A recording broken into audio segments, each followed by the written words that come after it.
ಬೇರೆ ಬೇರೆ ಸೈಂಟಿಸ್ಟ್ ಜೊತೆಗೆ ಮೇಂಟೈನ್ ಮಾಡೋದು ಅಷ್ಟು ಈಸಿ ಅಲ್ಲ ಹೌದಲ್ರಿ.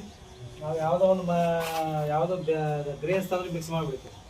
ಈಗ ಮೇಂಟೈನ್ ಮೋರ್ ದನ್ 37 ಸೀಡ್ಸ್.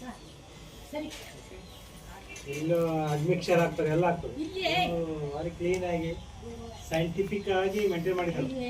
ಯಾಕೆ ಒಂದು ಸೀಡ್ ಮಿಕ್ಸ್ ಆದರೆ ಇದೆ ನೋಡಿ, ಎಲ್ಲ ಟೋಟಲ್ 17 ಎಕರೆದಲ್ಲಿ ಬೆಳಿತೀವಿ. ಈ ಸೀಡ್ ಪರ್ಪೋಸ್ ಕೊಡ್ತೀವಿ ನಾವು ಇಡೀ ದೇಶಾದ್ಯಂತ ಎಲ್ಲ ಕಡೆ ಕಳಿಸ್ತೀವಿ. ಮತ್ತು ಸೀಡ್ ಕ್ಲೀನ್ ಇದ್ದರೆ ನಾವು ಎಷ್ಟು ಹೇಳ್ತೀವಿ ಅಷ್ಟು ರೇಟ್ ಕೊಟ್ಟು ತೊಗೊಳ್ತಾರೆ, ಇಲ್ಲಂತಂದರೆ ತೊಗೊಳ್ಳಲ್ಲ. ಮಿಕ್ಸ್ ಇದ್ದರೆ ವಾಪಸ್ ಕಳಿಸ್ತಾರೆ.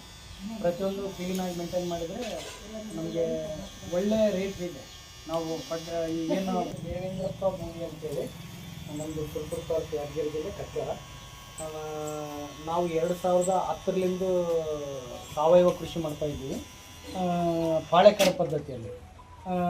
ಸಂಪೂರ್ಣ ಅದರಂಗೆ ಮಾಡೋಕ್ಕಾಗಲಿಲ್ಲ ಅಂದ್ರೂ ಕೆಲವೊಂದಿಷ್ಟು ಬದಲಾವಣೆಗಳು ಮಾಡ್ಕೊಂಡು ಮಾಡ್ತಾಯಿದ್ದೀವಿ.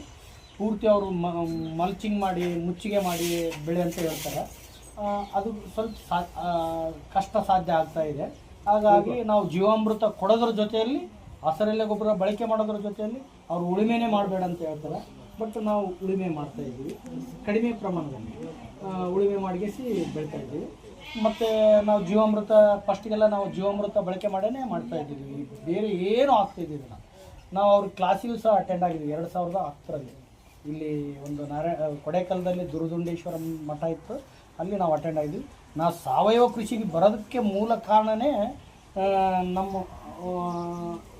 ನಾವು ವಿಷಮುಕ್ತ ಆಹಾರ ತಿನ್ನಬೇಕಂತ ಒಂದು. ಎರಡನೇದ್ದು ಇಲ್ಲಿ ಅಪ್ಪರ್ ಕೃಷ್ಣ ಪ್ರಾಜೆಕ್ಟ್ ಇರೋದ್ರಿಂದ ಅವರು ವಾರಬಂದಿಗಳೆಲ್ಲ ಮಾಡೋದಕ್ಕೆ ಅದಕ್ಕೆಲ್ಲ ತೊಂದರೆ ಆಗ್ತಾಯಿತ್ತು. ನಮಗೆ ವಾರಬಂದಿಗೆ ಕಷ್ಟ ಆಗ್ತಾಯಿದೆ, ಏನು ಮಾಡೋದು ಅಂತೇಳಿ ಕಡಿಮೆ ಅವಧಿಯ ತಳಿಗಳನ್ನು ಹುಡುಕೋಣ ಅಂತ ಹೇಳಿ ನೋಡಿದಾಗ ನಮಗೆ ಈ ಹೇಳಿದ್ವಲ್ಲ ಸೃಷ್ಟಿಕ ಸಾಲ ಅಂಥೇಳಿ ಸಂಸ್ಕೃತದಲ್ಲಿ ಕರೀತಾರೆ, ನವರ ಅಂತೇಳಿ. ಅದ್ರ ನವರ ನಜ್ವರ ಅಂತ ನೆಟ್ಟಿನಲ್ಲಿ ನೋಡ್ಬೋದು, ನವರ ನಜ್ವರ ಅಂತೇಳಿ ನೋಡಿದ್ರೆ ಹೈಯೆಸ್ಟ್ ರಿಚ್ ಪ್ರೋಟೀನು ಎಲ್ಲ ಮಿನರಲ್ಸ್ ಸಿಗೋದೇ ನವರದಲ್ಲಿ. ಅಕ್ಕಿಯ ರಾಜ ಅಂತಲೇ ಕರಿಬೋದು.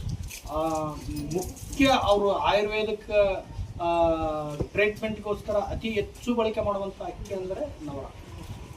ಅದು ಬಿಟ್ಟರೆ ರಕ್ತಶಾಲಿ, ಎರಡೂ ಭಾಳ ಡಿಮ್ಯಾಂಡ್ ಇದೆ ಮತ್ತು ಹೆಚ್ಚಿನ ಪ್ರಮಾಣದಲ್ಲಿ ಬಳಕೆ ಪಾರ್ಶ್ವವಾಯು ಆದ್ರೆ ಈ ರೈಸ್ ತೊಗೊಂಡು ಮಸಾಜ್ ಮಾಡ್ತಾರೆ, ಮಸಾಜ್ಗಾಗಿ ಬಳಕೆ ಮಾಡ್ತಾರೆ, ಊಟದಲ್ಲಿ ಬಳಕೆ ಮಾಡ್ತಾರೆ. ತುಂಬ ಚೆನ್ನಾಗಿದೆ ಅದು. ನಾವು ಅದನ್ನು ಹೋಗಿ ನೋಡಿದಾಗ ದಾವಣಗೆರೆಯಲ್ಲಿ ಕುಂಬಳೂರು ಅಂತ ಬರುತ್ತೆ, ಆಂಜನೇಯ ಕುಂಬಳೂರು ಅಂತೇಳಿ ಶರಣ ಮುದ್ದಾನ ಸಾವಯವ ಕೃಷಿ